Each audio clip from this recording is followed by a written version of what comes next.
തിരുവനന്തപുരത്ത് തുടങ്ങി നമ്മൾ വയനാടെത്തി അടുത്തൊരു ജില്ലയായ വളരെ പ്രധാനപ്പെട്ട ഒരു രാഷ്ട്രീയ ഭൂമികയായ കണ്ണൂരേക്ക് പ്രവേശിക്കുന്നു. ഏറ്റവും പ്രധാനപ്പെട്ട ഒരു ജില്ല എന്ന് വേണമെങ്കിൽ വിശേഷിപ്പിക്കാവുന്ന രാഷ്ട്രീയപരമായി എനിക്ക് തോന്നുന്നു ഈ തെരഞ്ഞെടുപ്പിൽ ഏറ്റവും കൂടുതൽ ചർച്ച ചെയ്യപ്പെട്ട ഒരു ജില്ലകളിലൊന്നാണ്. എന്താണ് അതിൻ്റെ പോളിംഗ് പെർസെൻറ്റേജ്? അതുപോലെ 2010 സ്ഥിതി 76% കാണുന്നുണ്ടല്ലോ. നമ്മളത് ഒരു കറക്ഷൻ വേണം. അതായത് കണ്ണൂര് 70, ഇവിടെ കാണുന്ന 76%. 76 പുതിയത്, സോറി, പുതിയതാണ് 76. 63 അത് 2010 79 2015 76. അതിൽ മാറ്റമുണ്ടോ? അതായത് മാറ്റം സംഭവിച്ചുകൊണ്ടിരിക്കുകയാണ്, ടാലിങ് വന്നുകൊണ്ടിരിക്കുകയാണ്. ഇനിയും ഒരുപക്ഷെ അർദ്ധരാത്രി ആയിട്ട് മാത്രമേ അതിൽ മാറ്റം പൂർണ്ണമാവുള്ളൂ. എന്തായാലും 76 കഴിഞ്ഞ തെരഞ്ഞെടുപ്പിനേക്കാളും അല്പം കുറവ് എന്ന് വേണമെങ്കിൽ ആന്റണി രാജു പറയാൻ വേണം അല്ലേ? 1% 1.5%. അതത്ര പ്രസക്തമല്ല ജെയിംസ്, അത് പ്രസക്തമല്ല. കഴിഞ്ഞ പ്രാവശ്യത്തെ മെയിൻറ്റെയിൻ ചെയ്തു.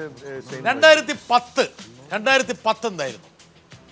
2010 കണ്ണൂർ ജില്ല എന്ത് റിസൾട്ടാണ് മുന്നോട്ട് വെച്ചത്? നഗരസഭ 6 മുനിസിപ്പാലിറ്റിയിൽ 5 മുനിസിപ്പാലിറ്റിയും LDF കരസ്ഥമാക്കി. ഒരുപക്ഷെ സംസ്ഥാനത്തുടനീളമുണ്ടായ ഒരു UDF അനുകൂല വേവിനെ പ്രതിരോധിച്ച ഒരു ജില്ലയാണ് കണ്ണൂർ. UDFന് 1 സീറ്റ്, BJPക്ക് സീറ്റൊന്നുമില്ല. പത്മകുമാറെ, ജില്ലാ പഞ്ചായത്ത് സ്വാഭാവികമായിട്ട് ഒരു ജില്ലാ പഞ്ചായത്തേ ഉള്ളൂ.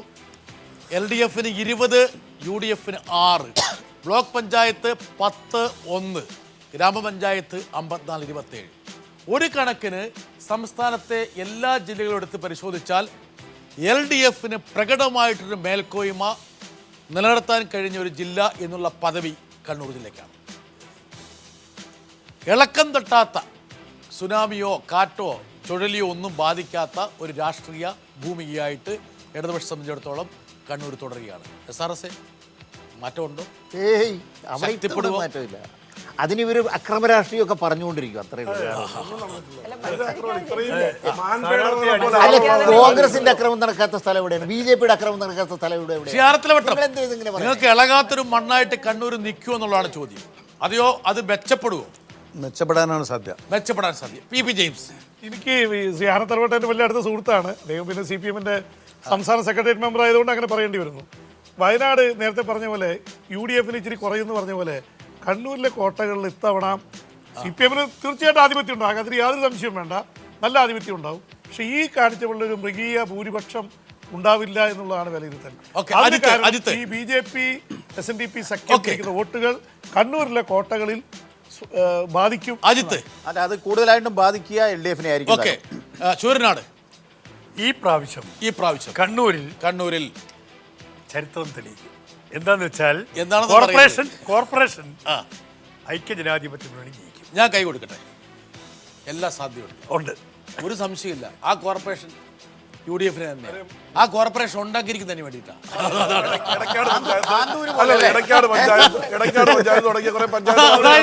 അതായത് എന്താ കാരണം വെച്ചാൽ ഇത് പറഞ്ഞു വരുന്നപ്പോൾ പിന്നെ ആന്റണി രാജു അത്ഭുത ആദരവോടെ ശൂരനാട് നോക്കുകയാണ്. എന്റെ ആന്റണി രാജു ഒരു അത്ഭുതത്തിനും സാധ്യതയില്ല.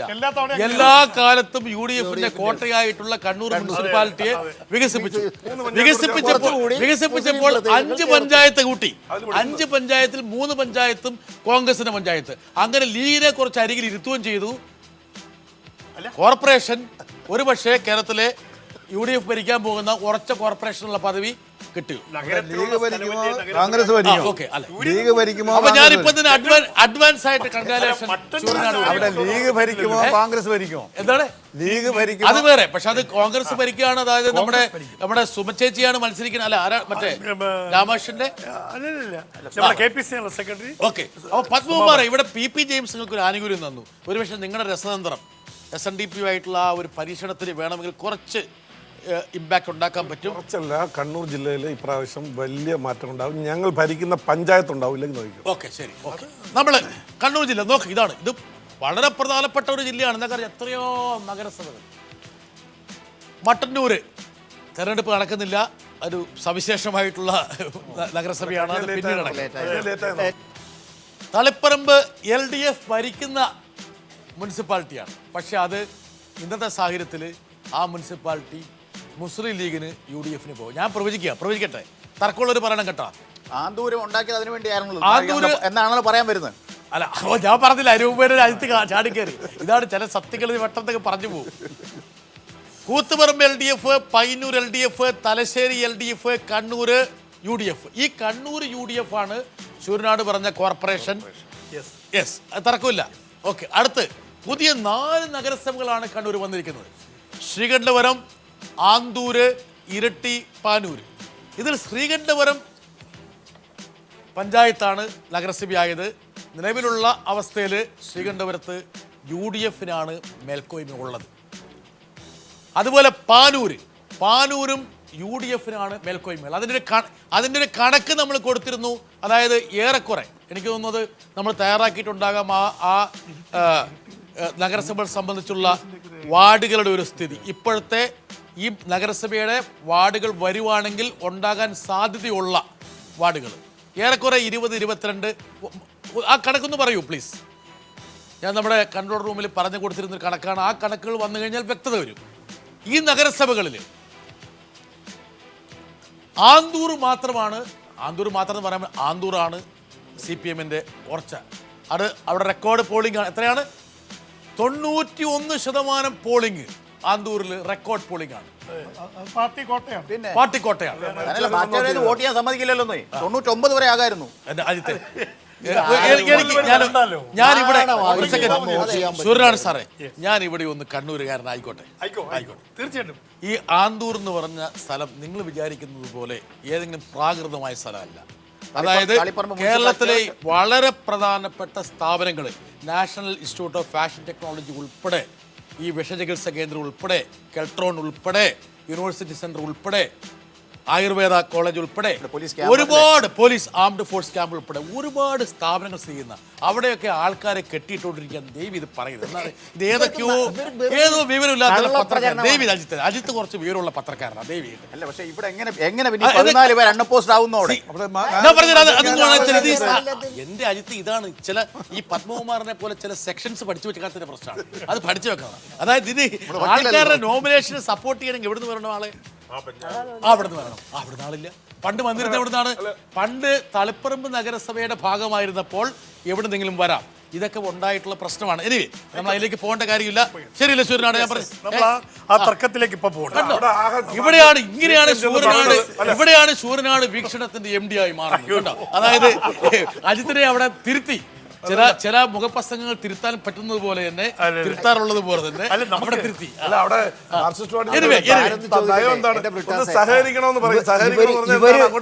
ഒരു സെക്കൻഡ്, നമ്മൾ ആ നഗരസഭയിലേക്ക് പോകുന്നു. അപ്പോൾ ഏറെക്കുറെ നഗരസഭകൾക്ക് വേണമെങ്കിൽ ഇന്നത്തെ സിറ്റുവേഷൻ നോക്കുകയാണ്. ശ്രീ ആർദ്രവട്ടം മുനിസിപ്പാലിറ്റികളിൽ വേണമെങ്കിൽ UDF-ന് വേണമെങ്കിൽ ഒരു മേൽക്കോയ്മ അവകാശപ്പെടാൻ കഴിയുന്ന ഒരു സാധ്യം ഉണ്ടാകും. അതായത് അതിന് സാധ്യത വേണം ഉണ്ടാക്കാം. പക്ഷേ എൻ്റെ ഒരു അറിവ് പ്രകാരം ഇഞ്ചോടിഞ്ചുള്ള പോരാട്ടമാണ് കണ്ണൂർ നടക്കുന്നത്.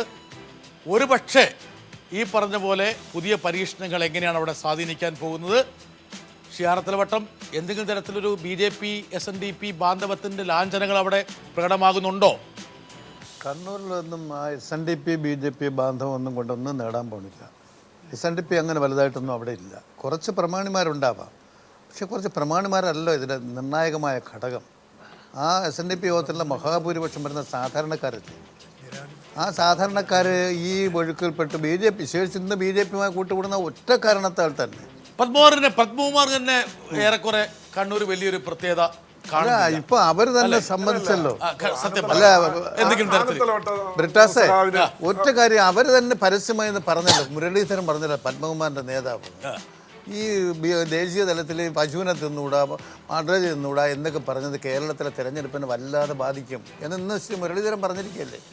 പിന്നെ പത്മകുമാർ വന്നിരുന്നുണ്ട് പറഞ്ഞാൽ ഇത് മുരളീധരൻ ആദ്യമായിട്ട് പറഞ്ഞാണ് അദ്ദേഹം തോന്നുന്നത്, പറഞ്ഞു കേട്ടത്. ഇത് ഒരു ക്യാമ്പയിന്റെ ഭാഗമായി ഞങ്ങൾക്ക് വേണ്ടി ക്യാമ്പയിൻ നടത്തുന്നത് അല്ലല്ല, ഒരു ക്യാമ്പയിന്റെ ഭാഗമായിട്ടുള്ള പ്രചരണമാണ് അദ്ദേഹം പറഞ്ഞത്.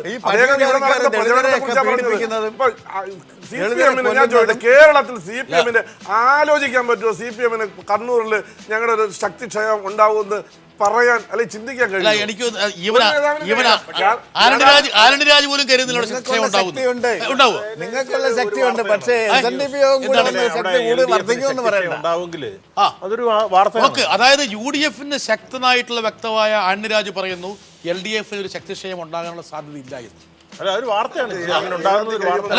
ഉണ്ടാകുന്നതുകൊണ്ടുള്ള വാർത്തയാണ്. വേറൊരു കാര്യം കൂടെ ഉണ്ടാകില്ല, ഉണ്ടാകുവാണെങ്കിൽ ഒരു വാർത്തയാണെന്ന് പറയുമ്പോൾ ഉണ്ടാകില്ല എന്നുള്ള അർത്ഥം. ഒരു കാര്യം കൂടെ പറഞ്ഞോട്ടെ, ഈ പറഞ്ഞ SNDP BJP അലയൻസ് ഈ ദക്ഷിണ കേരളത്തിൽ ഉണ്ടാക്കാവുന്ന ഒരു ഇമ്പാക്ട് എന്തായാലും ഈഴവരുടെ മലബാറിലെ ഈ തീയന്മാരുടെ ഇടയിൽ എന്തായാലും SNDP ഉണ്ടാവില്ല. ശൂരനാണ്.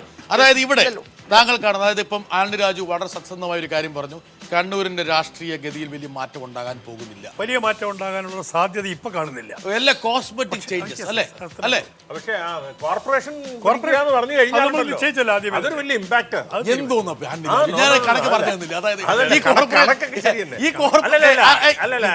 എന്ത് കണക്ക് പറഞ്ഞാൽ കണ്ണൂർ കോർപ്പറേഷൻ UDF പിടിച്ചു എന്ന് പറഞ്ഞു കഴിഞ്ഞാൽ കണ്ണൂർ മുനിസിപ്പാലിറ്റി എക്കാലത്ത് UDF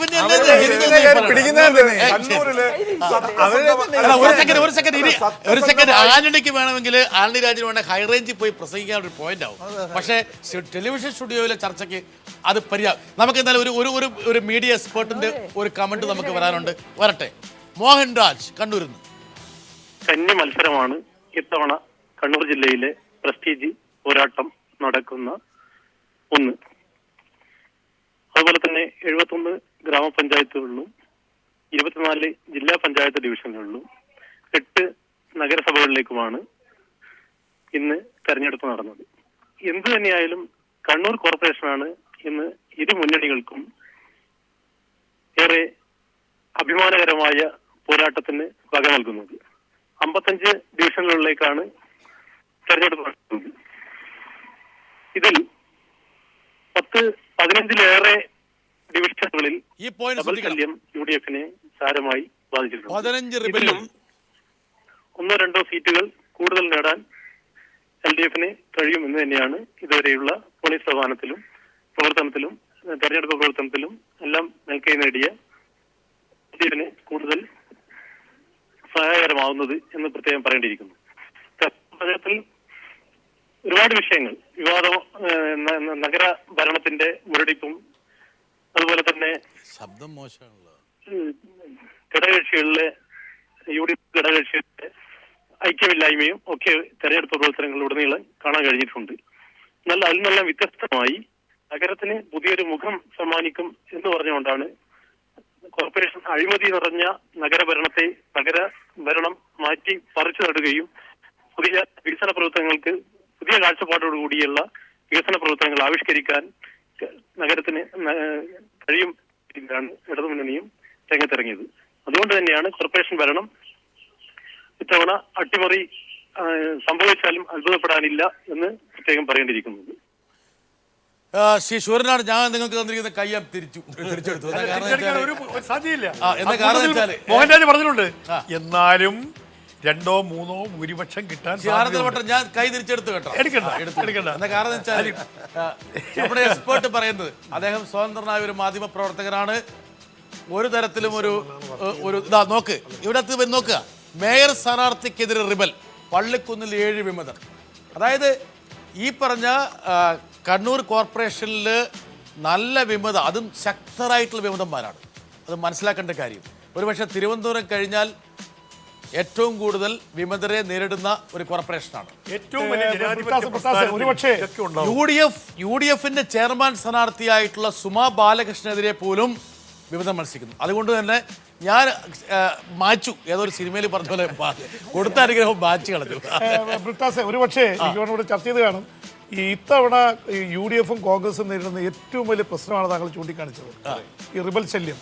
ഈ കൊച്ചിയെ കുറിച്ച് സംസാരിച്ചപ്പോ ഈ കൊച്ചി കോർപ്പറേഷനിൽ 9 സിറ്റിംഗ് കൗൺസിലർമാരാണ് കോൺഗ്രസിന്റെ റിബലായിട്ട് മത്സരിക്കുന്നത്. ഓക്കെ, നമ്മൾ ക്വിക്കായിട്ട് ഇപ്പൊ കണ്ണൂർ കഴിഞ്ഞു. ഇനി എനിക്ക് തോന്നുന്നു നമുക്ക് ഞാൻ അത്ഭുതം കുറിയില് പ്രശ്നമില്ലല്ലോ. ഞാൻ ആ കണ്ണൂരിന്റെ കാര്യം കണ്ണൂരിന്റെ എപ്പോഴും എന്താ കാരണം വെച്ചാൽ കണ്ണൂരിന്റെ കാര്യം പറഞ്ഞ ആനന്ദ് രാജു ഇടതുപക്ഷത്തിന് കൂടെയാണ്. അത് എല്ലാ കാലത്തും അചഞ്ചലമായിട്ട് ഇഷ്യൂസ് കണ്ണൂരിലെ ഇഷ്യൂസ്. ഓക്കെ, വിമതശല്യം കണ്ണൂരെ പ്രധാനപ്പെട്ട പ്രശ്നങ്ങളാണ്. വിമതശല്യം, അഴിമതി, വികസന പ്രശ്നങ്ങൾ, വിലക്കയറ്റം കഴിഞ്ഞു. ഇതാണ് കണ്ണൂരിലെ പ്രധാനപ്പെട്ട പ്രശ്നങ്ങൾ. ഒരുപക്ഷെ നമുക്ക് ഓടിപ്പോകൊണ്ടാണ്. സമാനമായിട്ടുള്ള വിഷയങ്ങളാണ് എല്ലാ ജില്ലകളിലും. ഇനി ഒരു ജില്ലയെ കൂടിയാണ് നമുക്ക് പ്രവേശിക്കാനുള്ളത്, കാസർഗോഡ്. പത്മകുമാറിന്റെ മുഖം ഒന്ന് ചിരിച്ചു. എന്താ കാരണം വെച്ചാൽ എനിക്ക് ചിരി പത്മകുമാർ ചിരിച്ചു. കണ്ണൂരിലും ഞങ്ങൾക്ക് ചിരിക്ക് ഒരു കുറവും. ഓക്കെ, വരട്ടെ. കാസർഗോഡ് 76% വോട്ടിങ്, മാറ്റമില്ലല്ലോ. അത് വർദ്ധിച്ചിരിക്കുന്നു 77.3. എനിക്കൊന്ന് കഴിഞ്ഞ ടാലിയിലേക്ക് എത്തുന്നു. കഴിഞ്ഞ പ്രാവശ്യം 78 അത് തന്നെ ഏറെക്കുറെ സമാനമായിട്ടുള്ള സ്ഥിതി. എന്തായിരുന്നു 2010 കാസർഗോഡ് ജില്ലയുടെ ഒരു ഘടന? നഗരസഭ 3, അതിൽ LDF 2, UDF 1, ജില്ലാ പഞ്ചായത്ത് 1, അത് LDF-നായിരുന്നു. ബ്ലോക്ക് പഞ്ചായത്ത് സമാസമം ഒരു ജില്ലാ panchayat ward B J P ജയിച്ച സ്ഥലമാണ്. ഗ്രാമപഞ്ചായത്തിൽ 3 ഗ്രാമപഞ്ചായത്തുകൾ, 5 ഭരിച്ചിട്ട് ഒരെണ്ണം കൂടെ ഉണ്ട്, ഒരു സംയുക്ത ഭരണം. മറ്റേ അല്ല, മുമ്പ് 5 ഉണ്ടായിരുന്നു. തെരഞ്ഞെടുപ്പ് നടന്നപ്പോഴുള്ള സ്ഥിതിയാണ് പത്മകുമാർ. അതിനുശേഷം നിങ്ങൾ പലരെയും പോക്കറ്റിലാക്കിയിട്ടുണ്ടാവും. പക്ഷെ അത് നമ്മൾ കണക്ക് കൂട്ടിയിട്ടില്ല. വേണമെങ്കിൽ കൂട്ടാൻ ഇനിയിപ്പം കഴിഞ്ഞു പോയ കാര്യമാണ്, അതുകൊണ്ട് കുഴപ്പമില്ല. എന്തായാലും ഒന്നും കൂടി നമുക്ക് വേണമെങ്കിൽ BJP-യുടെ കിറ്റിയിലേക്ക് ഇടാം. ഇതാണ് കാസർഗോഡിന്റെ സ്ഥിതി. പക്ഷെ പൊതുവെ LDF-ന് മേൽക്കോയ്മയുള്ള ഒരു സ്ഥലമാണ്. ഇനി മുനിസിപ്പാലിറ്റി നോക്കുക. കാസർഗോഡ് മുനിസിപ്പാലിറ്റി UDF ഭരിക്കുന്നു, കാഞ്ഞങ്ങാട് UDF ഭരിക്കുന്നു, നീലേശ്വരം LDF ഭരിക്കുന്നു. കഴിഞ്ഞ ഇലക്ഷനിൽ BJP-ക്ക് ഏറ്റവും കൂടുതൽ സീറ്റ് കിട്ടിയ ഒരു ജില്ലയാണ്. 119 സീറ്റുകൾ BJP കരസ്ഥമാക്കാൻ പറ്റിയ ഒരു ജില്ല കൂടിയാണ് കാസർഗോഡ്. അങ്ങനെ എന്തുകൊണ്ടും SNDP-യുടെ സഹായമില്ലാതെ തന്നെ വേണമെങ്കിൽ ഒന്ന് കളയ്ക്കാൻ പറ്റിയ മണ്ണാണ് പത്മകുമാറിന്റെ. സഹായിച്ചുകൊണ്ട് കുറയുമോ എന്നുള്ള പ്രശ്നം. അങ്ങനെ പ്രശ്നം എന്താ കാരണം അറിയോ? ഇനി എന്താണ് കാസർഗോഡിലെ റിബൽ? അത് ജെയിംസിന് ആ ഒരു റിബൽ സാധനം വേണമെന്ന് പറഞ്ഞല്ലേ. റിബൽ ഇതാ, കോൺഗ്രസിലും ലീഗിനും വിമതർ. ഈസ്റ്റ് എളേരിയയിൽ കോൺഗ്രസ് പടർന്ന ജനാധിപത്യ വികസന മുന്നണി വളരെ പ്രധാനപ്പെട്ട, അവിടെ ചതുഷ്കോണ മത്സരമാണ്. കാഞ്ഞങ്ങാട് ലീഗിന് ചെയർമാൻ സ്ഥാനാർത്ഥിക്കെതിരെ യൂത്ത് ലീഗ് നേതാവ് വിമതൻ. പക്ഷേ UDF-ന് കുറച്ച് വിമത ശല്യം വർദ്ധിച്ച സ്ഥലമാണ്. ഒരു പഞ്ചായത്തിൽ എനിക്ക് തോന്നുന്നു പൂർണ്ണമായിട്ട് കോൺഗ്രസ് 2ആയിട്ട് പടർന്ന് മത്സരിക്കുന്ന ഒരു സ്ഥലമുണ്ട്, എളേരി. പുറത്താക്കിയ വിമത ജയിക്കാനുള്ള സാധ്യതയുണ്ട്. ഇതാണ് കാസർഗോഡിന്റെ സിറ്റുവേഷൻ. ഇവിടെ ആന്റണി രാജു പറഞ്ഞൊരു കാര്യമുണ്ട്. എന്താ വെച്ചാൽ BJP-യുടെ പരമ്പരാഗത വോട്ടർമാരെ അലോസരപ്പെടുത്താൻ സാധ്യതയുള്ള ഒരിടമാണ് ഈ കാസർഗോഡ് SNDP. ആനന്ദവട്ട സാർ ശരിയല്ലേ? അവിടെ ഒരു ചെറിയ അടി കിട്ടുമോ പത്മകുമാറെ? ഇല്ല. ഞങ്ങളെ സംബന്ധിച്ചിടത്തോളം ഞങ്ങളെ പരമമായ ലക്ഷ്യം എന്താ, കുറെ കാലമായിട്ട് ഒരു ഐത്തം പ്രഖ്യാപിച്ച് ഞങ്ങളെ മാറ്റി നിർത്തിക്കൊണ്ട് വരുമ്പോൾ ഒരാൾ ഞങ്ങളെ കൂടി കൈപിടിക്കാമെന്ന് പറഞ്ഞു വരുമ്പോൾ ഞങ്ങളെന്തിനെ വിഷമിക്കണം? അത് കൈ തന്നെ ആയിരിക്കണം, അത് കാലാകാൻ പാടില്ല. അതായിക്കോട്ടെ, അത് നമ്മൾ പിടിക്കുന്നതും തരുന്ന ആളും തമ്മിലുള്ള അഡ്ജസ്റ്റ്മെന്റ് ആണല്ലോ. കയ്യാന്ന് വിചാരിച്ച് കയറി പിടിച്ചത് കാലാണെങ്കിലോ അതിനെ പറ്റി ഞങ്ങൾ തമ്മിലുള്ള ഒരു കാര്യമാണ്. പഞ്ചായത്തല്ല, നിയമസഭയാണ് ലക്ഷ്യം. പക്ഷെ ഈ പഞ്ചായത്തിലെ തലകുത്തി വീണാൽ പിന്നെ നിയമസഭ വരുമ്പോ എഴുന്നേക്കും ആന്റണി രാജു, പ്രശ്നമായിരിക്കും. നിങ്ങൾ പല കാര്യങ്ങളിലും പറഞ്ഞിട്ട് പത്മകുമാരെ ക്ഷീണിപ്പിക്കേണ്ട കാര്യമില്ല. അവർക്കൊരു നിശ്ചയദാർഢ്യമുണ്ട്, ലക്ഷ്യബോധമുണ്ട്, ഒരു ടാർഗറ്റ് ഉണ്ട്. എന്താ സാർ? BJP-ക്ക് തുടക്കം മുതൽ ഏതെങ്കിലും കാലത്ത് അസംബ്ലിയിലേക്ക് ഒരു ജനപ്രതിനിധി കടന്നു വരികയാണെങ്കിൽ അത് കാസർഗോഡ് ജില്ലയിൽ നിന്നായിരിക്കും എന്നുള്ള പ്രതീക്ഷ എത്രയോ കാലമായിട്ട് BJP തിരുവനന്തപുരത്ത് നിന്നായിരിക്കും. അല്ല, കാസർഗോഡാണ് ആദ്യം ഉണ്ടായിരുന്നത്. തിരുവനന്തപുരത്ത് ഒരു രാജേട്ടനെ വെച്ചുള്ള കളിയല്ലാണ്ട് വേറൊന്നുമില്ലല്ലോ.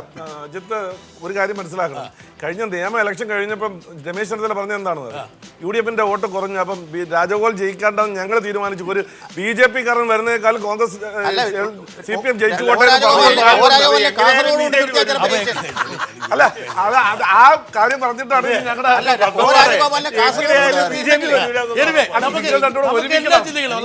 ഒന്നായി നിൽക്കണം.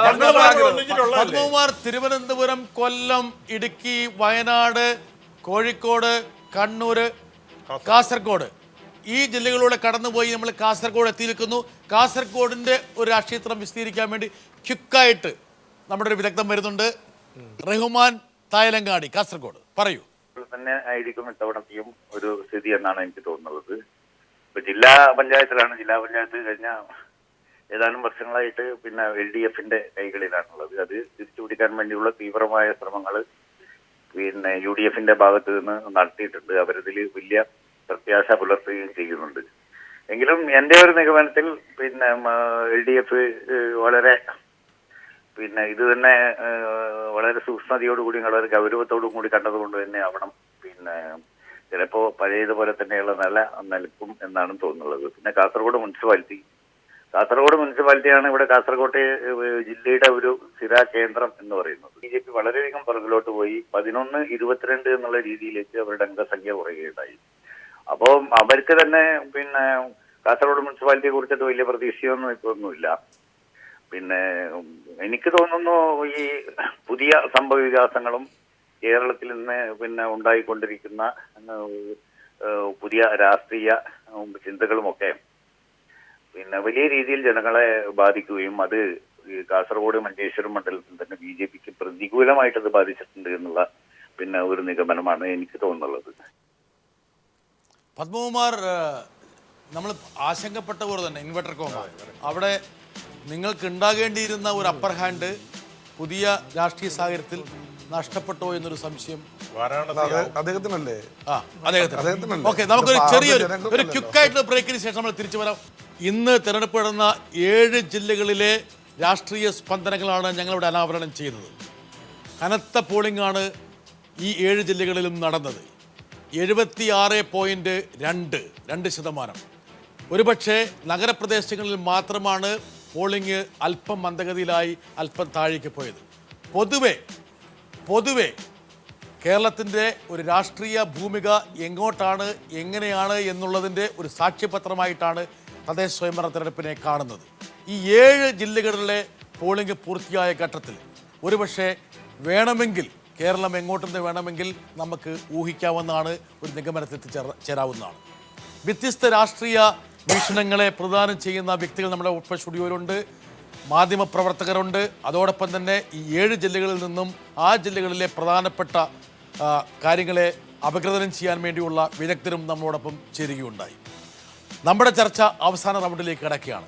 ജെയിംസ്, ഈ 7 ജില്ല കഴിഞ്ഞപ്പോൾ 2010 മുകളിലേക്കോ താഴേക്കോ LDF, UDF, BJP, SNDP ഒരു പ്രവചനം പറഞ്ഞു. അല്ല, ഞാൻ നേരത്തെ തന്നെ പറഞ്ഞു, കഴിഞ്ഞ 2010 തെരഞ്ഞെടുപ്പിൽ ഏതാണ്ട് 70% സീറ്റുകൾ UDF ആണ് ജയിച്ചത്.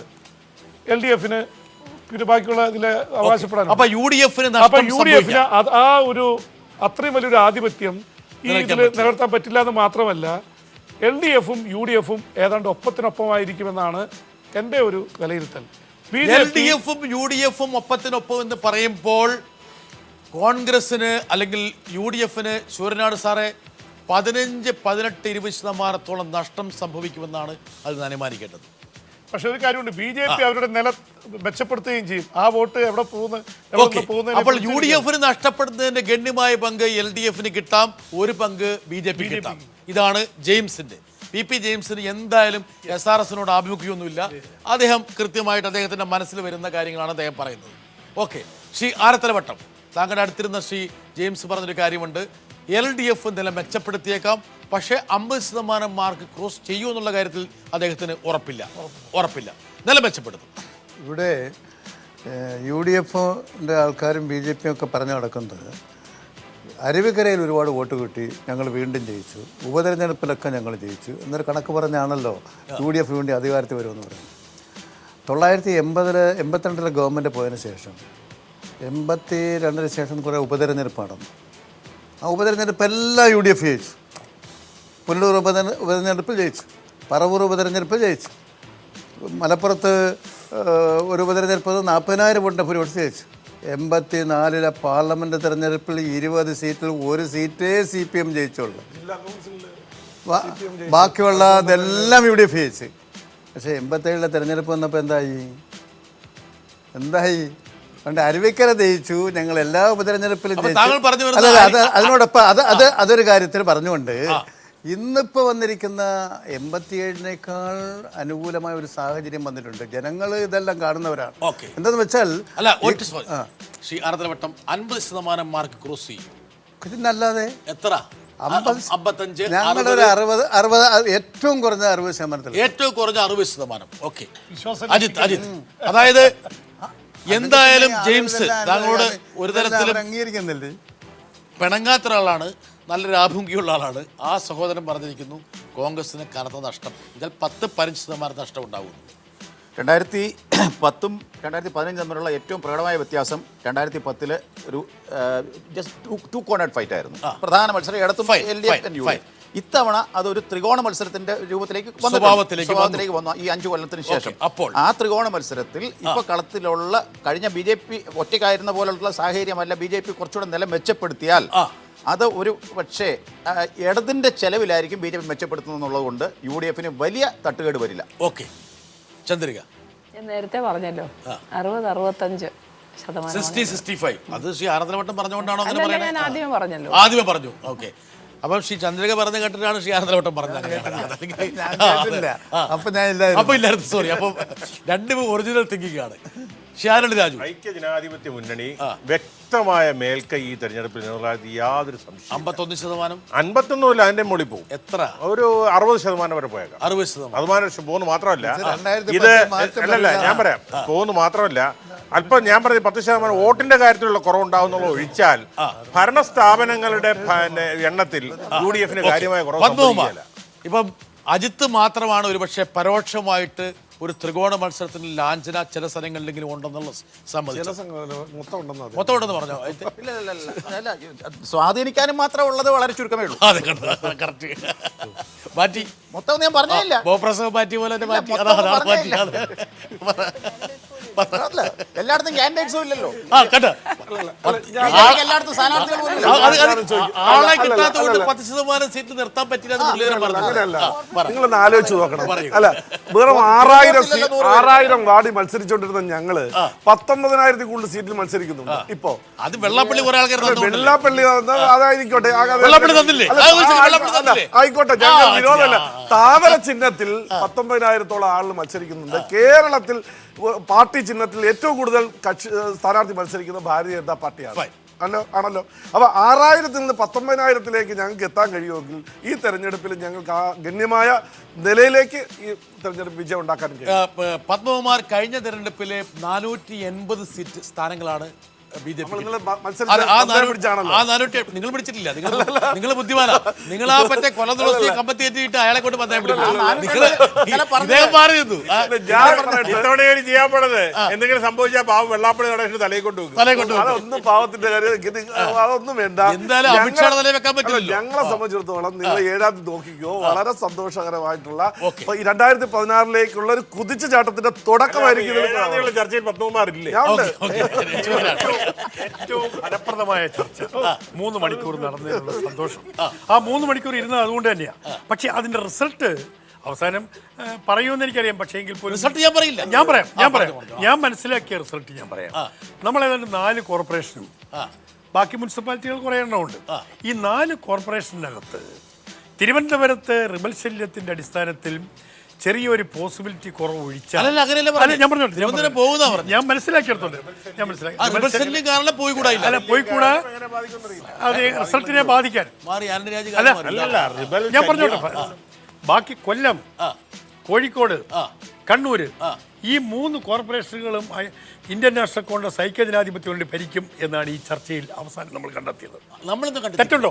എനിക്ക് കൈ തന്നല്ലോ. അതായത് കണ്ണൂർ മുനിസിപ്പാലിറ്റി ഇപ്പോൾ UDF-ന്റെ ആണ്. ആ UDF-ന്റെ കണ്ണൂർ മുനിസിപ്പാലിറ്റി UDF നിലനിർത്തുന്നതുകൊണ്ട് പ്രത്യേകിച്ച് ഒരു അതിശോക്തി ഇല്ല. 7-ാം